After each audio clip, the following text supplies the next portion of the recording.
ñun mag leen dem neen ba ñëw fekkee neen lu ne léegi Aïssatou yow li nga war a def mooy comme yow mën ngaa toog ne caga nga mën ngaa toog nga ne yow cadavre nga dangay toog nga ne Ousmane Sonko maa ngi lay jéggalu Bassirou Diomaye Faye patriote maa ngi leen di jéggalu xeex naa leen maa def lii maa wax lii maa wax lële waaye yéen la fi yàlla fal dinaa leen jàppale waaw bu fekkee na nag boo demee nag ba jàppale leen nag après amuñ problème yow amoo problème yow ay subvention rek nga bëgg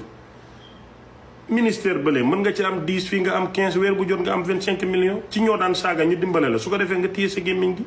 mais nii nga ko bëgg a defee ak boy yi ñii day timis leen de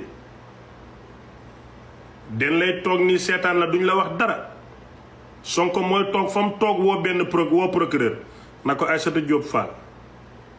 lii ak lii ak lii procureur woo benn juge ñu boole la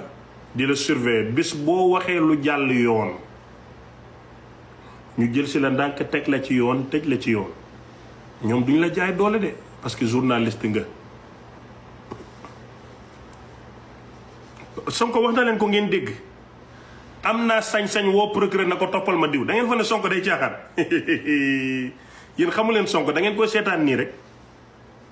man Sonko dama koy déglu au près au loin lu mu wax xam naa ko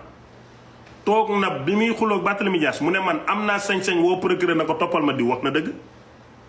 wax na ko de procureur lay woo na ko Aïssatou Diop Fall bàyyil ma ko xel indil ma ko procureur na ko baax na mu jël benn juge d'instruction ñu topp la bés bi woo juumee ci Cheikh Ahmed ñu ne Cheikh Ahmed kaay Aïssatou lii la la wax article lii la la may porte ko plainte mu porte la plainte ñu teg la ci yoon kenn du la xeexal te Aïssatou yaa ngi ñammeek rambax yi man maa la fit lu tax ma daw dama ñamoon kaso war a ñamaat ma daw biñ ma waree tëj bu njëkk fa laa toog naan noo jéggaluwuma nen ma jàpp mais gis nga biñ ma roofee première bunt deuxième porte troisième porte quatrième cinquième sixième septième porte ma taxaw jàkkaarloo asamaan si gisatuma suuf ñu ne ma soyez bienvenu au Rebeuss